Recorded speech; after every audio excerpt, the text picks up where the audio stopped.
Glad that you're still here with us on Morning Express on this 4th day of June 2015.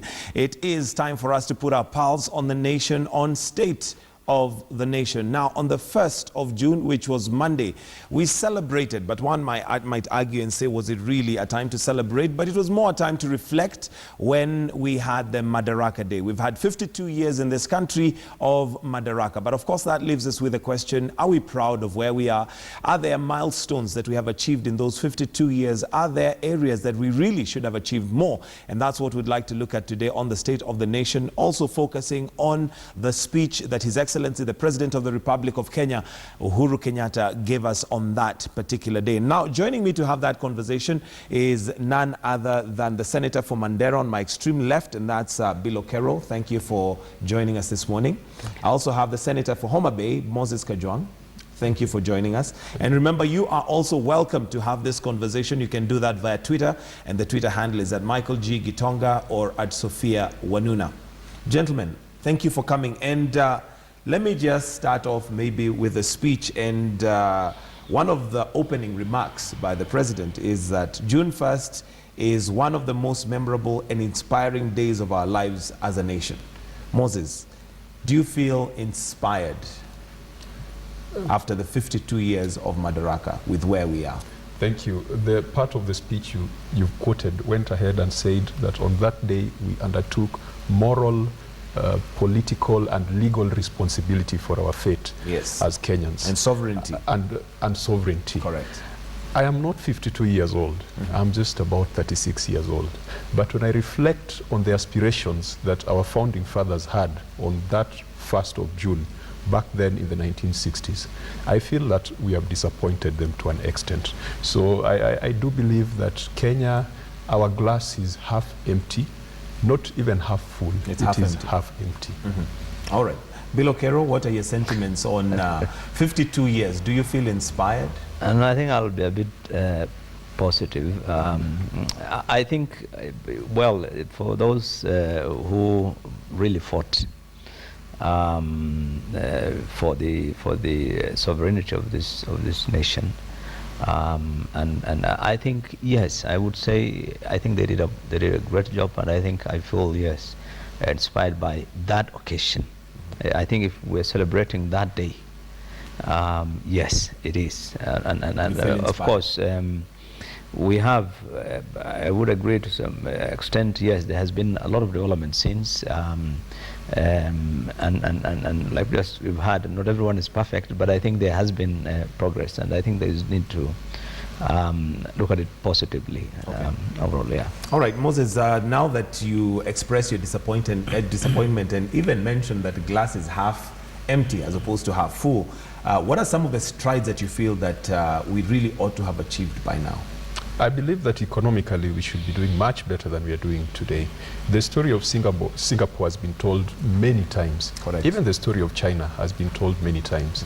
It is not a rumor that around independence there are countries that came to study our model. And these countries outsprinted us.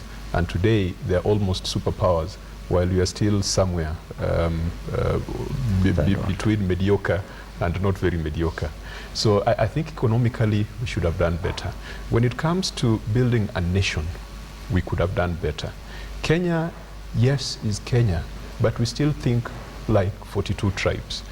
When I ask you your name, you give me your English name, I'll ask you for your second name so that I can place you. We have not forged a sense of nationhood as Kenyans. And some of our neighbors, people like Tanzania, probably could have done much better on that front. When it comes to governance, and one aspect of it is on corruption, I think Kenya could be more corrupt today than it was in 1963 when we attained independence. We could be more corrupt than some of our neighbors. When it comes to security, I think we are much more insecure today, despite the fact that in 1963 people were being bombed by British army. But today, the challenge of insecurity, if you look at the president's speech, he devoted a lot of time on insecurity. That tells you that is one of the biggest problems you're having as a nation. Look at the Kenyan map. When you look at the Kenyan map, you can clearly draw a line and say that this is Kenya and the rest is not Kenya. The part of Kenya where my colleague, the senator, comes from, is still very much underdeveloped. And this is 52 years down the line. So these are areas we could have worked on. We could have tried to make Kenya a nation. We could have tried to deal with tribalism. We could have tried to deal with corruption. We could have tried to develop all parts of the country instead of just perpetuating the colonial philosophy of developing the areas that receive the highest levels of rainfall. Okay, thank you. And Bill Okero, before we come to the actual speech, and in areas I know that really affect your area and an area that has been marginalized. Now, they say that prosperity and development rises and falls on leadership. You have been in leadership for quite some time now. What are some of the things that you think we should have done differently as a country that we should be proud of? Moses Kajwang has highlighted quite a number of challenges that we seem to be going back economically, security-wise. What is it that we should have done different? No, I think there are a lot of things that we could have done differently. And I think the most fundamental is, true, we've got the freedoms. I mean, that I think is not an issue in dispute. But I think the challenges we have always had is one of leadership, one of governance. You know, that focus on good governance has been the issue. So that all these issues about ethnicity, all this issue about, you know, bad economic policies, you know, skewed resources allocations, inequity, which led to inequitable development, and so forth. I think the issue has always been, and is a challenge in many parts of Africa, is about good governance. And I think if there was anything that we would have done differently, it would have been to enhance accountability right from the beginning. And I think it's only in recent years that Kenyans started focusing on accountability questions when it comes to leadership, and started looking at you know, equitable you know, development for the rest of the country. And still, I think we are in infancy stage in that regard.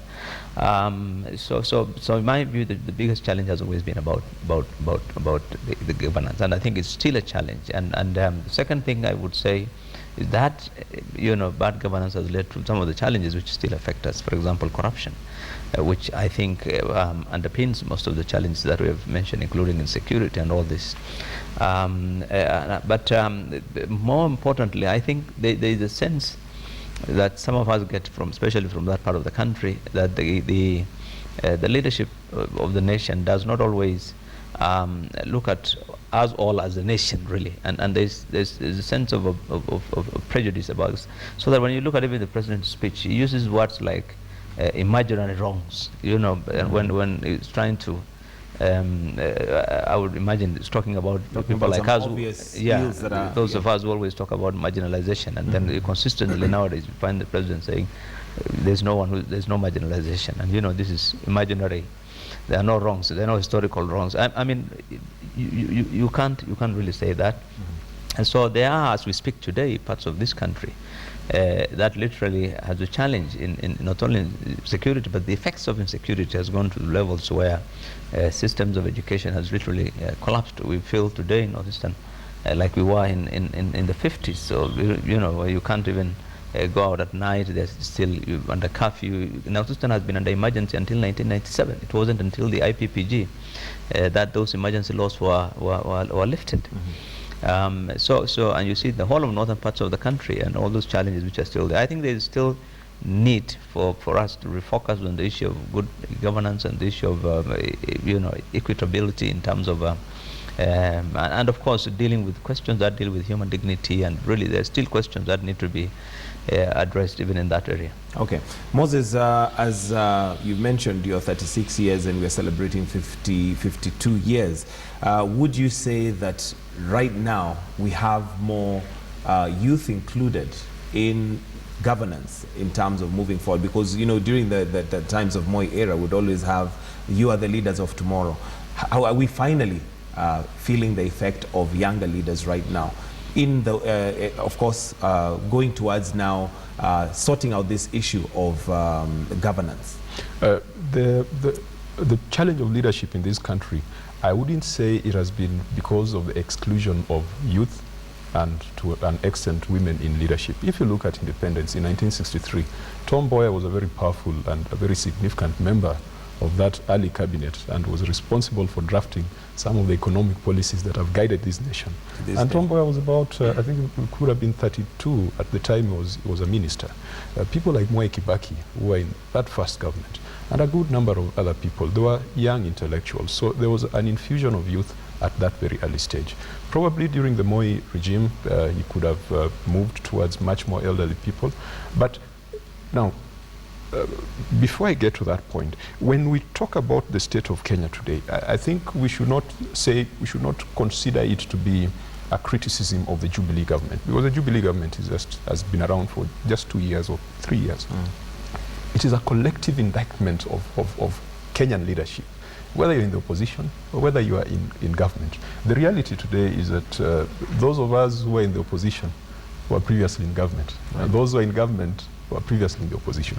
So it is a collective assessment. We are not judging Jubilee. Where we start judging Jubilee is what steps is it taking to move us towards the right direction. One of them would be inclusivity on the basis of age, as you talked about the youth. Yes, we are seeing a lot of lip service being given to the youth. Before I call it lip service, yes, we have seen policies, we have seen legislation being crafted. Why would you call it lip service? Yet we have seen, like now 30% of the government tenders specifically fenced out for the youth and women. 30% has been ring-fenced to the youth. But we need to go a little bit deeper to ask ourselves, the companies that are getting these tenders, are they genuinely youth-run enterprises? Goes back to the big problem of governance and corruption that this country has bred over the years. If you do a proper analysis, and I attempted to go back to my county to find out to what extent is this access to government procurement opportunities to youth benefiting the young people, you'll find that as a father registers a company for the daughter, and on paper it is a youth-run enterprise, but who calls the shots? Who pulls the strings? Probably the youth in the picture is just for compliance purposes, but by all intents, it is owned by. But is that a function that people. the government would police, or is it something that would be done? In other words, the government has already put the policy in place, but now there are those functions and offices that are supposed to vet and check that this is actually a youth enterprise. I do not criticize the government's policy, and I think the government policy of ring-fencing 30% is extremely noble. And as a young person, or someone who just graduated from the youth ranks the other year, I support it. I think it is the right direction, but implementation becomes a challenge because we bring in corruption and we bring in our old tendencies of taking advantage of every situation. Now, when we talk about youth, it is not just about procurement. Mind you, not everyone in this world wants to be an entrepreneur. And if you had a society where everyone is a businessman, then who's going to buy the services? Who's going to be the teacher? Who's going to be the soldier? And who's going to be the nurse? So we must realize that for young people to be empowered, it is not just about making them businessmen or making them entrepreneurs. There are other aspects. There is their reproductive health. Their access to opportunities within government. Is access to opportunities within government or in Kenya, is it fair? Can a young man coming out of Northeastern compete on the same level as a young man coming from Central or as a young man coming from Nyanza? Those are the things that we need to look at. I think the issue of trying to make young people entrepreneurs is just one aspect of it. But there are much more broader issues that we need to look at if we want to include the youth in decision making in this country. Okay, let us now just look at the speech, and let me come to you, Senator Bill Okero. And I know this is an issue that is very close to your heart. When I look at the speech last year, the president said that among other issues that the president is expected was addressing is insecurity and the high cost of living. Then we come to this year and we see the government, my government will and has invested heavily in strengthening the institution that protects the lives and the property of people. Do you feel that we've made a shift from last year's speech and this year's speech in terms of what's happening on the ground? No, I think speech is really about policy. But the challenge has always been implementing or giving effect to those policies. In some way, if you look at it, yes, the sense that the government has been allocating more resources to security. For instance, I know last year when you combine all the security dockets, they had about 175 billion shillings allocated. This year they're talking about 210 billion. But still you found the internal security minister saying it's short of 50 billion from when you start relocating within the various sectors within security. So yes, more money is being allocated, but the output has not really changed significantly. If anything, the situation has, from last year when he gave that speech and this year, the situation in security has only deteriorated in many parts of northern Kenya, both in terms of terrorism and all other challenges that we have in the north. So, and then when you look at the focus on the cost of living, I think the only thing that may have changed from the speech then is, I think there were some amendments to the VAT Act that reduced some of the, and then of course globally the prices of oil came down and inflation went down a bit. But otherwise, I think if you look at specific interventions really by the government during that 1 year to try and help, I would say mainly as in the area of education, where they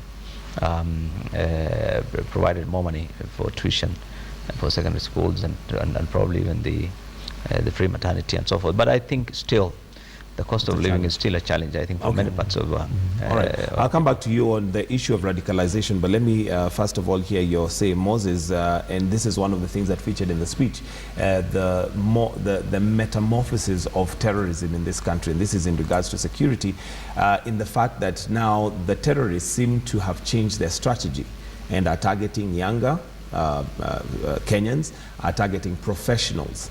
And as much as that is taking a place, the reason why that may happen has an economic and mainly an economic implication, because these are youth maybe who do not have jobs. What do you see as a solution that we should have as a country to ensure that that is curtailed, so that the youth don't find that as an attractive option? Yeah, you know, sometimes when we talk about insecurity and we talk about terrorism specifically, people are quick to remind us that it is a global phenomenon, so we should not worry too much about it, but we must worry about it, because it is our young people who are being lured into these cells. Right. We have seen young girls being attracted to this, and we've obviously seen the destruction of property and the loss of lives. When we look at terrorism in its present form, we then should ask ourselves, what is it that drives these people into this particular lifestyle or this choice of life? In my view, if you marginalize and alienate certain aspects of the community, they will find solace in anything else that accepts them. If we build an inclusive society, if we create opportunities for everyone in this country, if we stop building fault lines, imaginary fault lines between religions, between Christians and Muslims, then we would build a society where all of us will feel that we belong, so that I do not have to take up arms in the name of religion to fight a state that is perceived to be founded on a different religion. Young people, why would they get involved in activities that lead to loss of life and that lead to the loss of their own lives? It is probably they are disillusioned. They do not see any solution coming out of the government. And that's why I was saying that for us to deal with youth matters, it is not just an issue of entrepreneurship. It is not just an issue of them making money. They must feel like they belong. They must feel like they are part of the country. And a week or so back, we went to Rwanda with a parliamentary committee just to see the experience of Rwanda with genocide. I can tell you, I came back a very afraid man. Very afraid, and I'll tell you why. The genocide started early, when people started characterizing some members of that society as cockroaches, a very unfortunate term. When you look at Kenyan society, and with this mass condemnation that we as Kenyans usually resort to after every terrorist attack, we have started seeing some profiling, some lines being drawn. And I'm very afraid that one day we will see mass condemnation of people coming from a certain community, the Somali community, or people coming from the Muslim community. We must deal with this early. I can tell you that today, if there was going to be a terrorist attack in Gikomba market, we could have a mini genocide in this country. So it is something that we must nip, not just in the bud, but we must also get to the root cause. Okay, Bilo, do you agree that this is a war that is not just economic, but there's also the issue of inclusivity?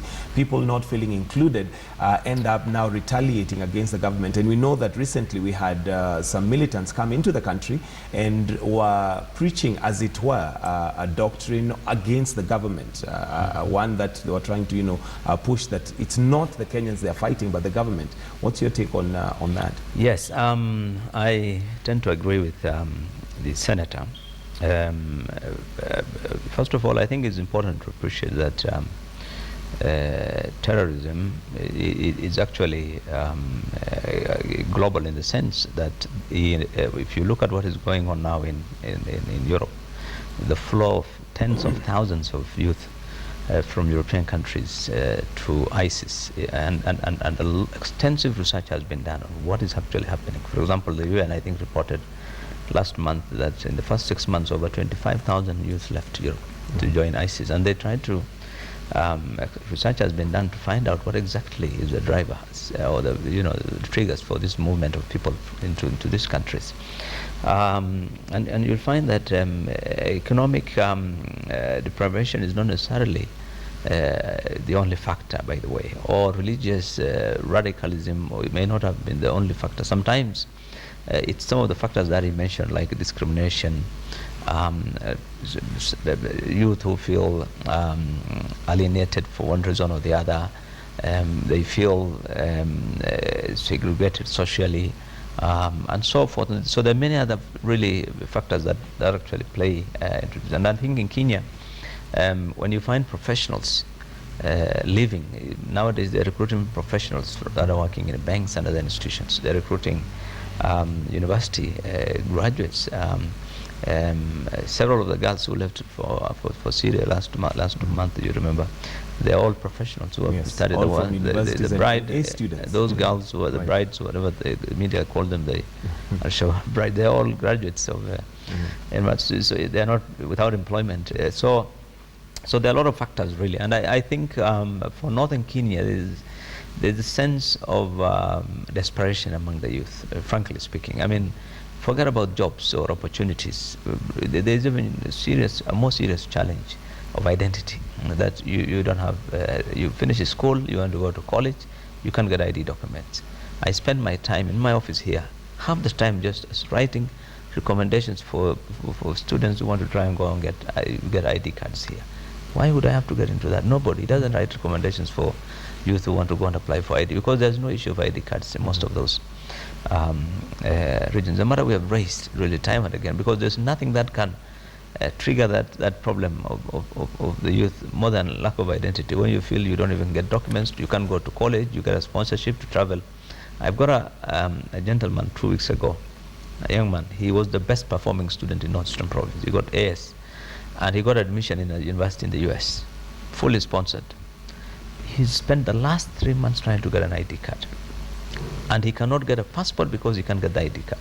This is the best What's the reason for him not being able to get an ID card? No reason. It's the usual story of just discrimination. You are coming from that region, you have to be vetted. You go, first of all, you'll have to wait for 2-3 months to go through the vetting here in Nairobi. Then after that, the whole processing, goes into months. I have a managing director of a company of mine. He went to renew his passport, and he got his passport in 50s. He's spent now the last nearly 5 months trying to get his passport. I mean, okay. So there are a lot of challenges, really. These are the things that I think government needs to also address, to try and not to play into the hands of some of these people. Yeah. Okay, we're going to take a short break briefly, but before we do that, Moses, in regards still on security, do you feel that the religious leaders are playing their role and doing what is necessary? Because there's a narrative that has been pushed when it comes to terrorism that it's Muslims against Christians. I don't. First of all, I think the religious leaders have said the right things. They've said the things that we expect them to say. Whether they are walking the talk is another matter. But I do not want to imagine that Kenyan religious leaders in Kenya are the ones funding and fueling terrorism. There was a period when we saw mosques being raided in Mombasa, and it was done in a very archaic, in a very backward fashion. In fact, it was done in a fashion similar to the manner the British were raiding African hideouts back in 1963. I mean, we are talking about Madaraka, but 2 years back, we saw mosques being raided and being denigrated to a level that was not very acceptable. If there are preachers, and at that point we said that there were specifically Muslim leaders who were involved in radicalization of young people, I want to believe that that has to be a very small minority. I want to believe that the talk that we've had from religious leaders is genuine, and what they need to do is to move a little bit more so that whatever they are saying crystallizes into action.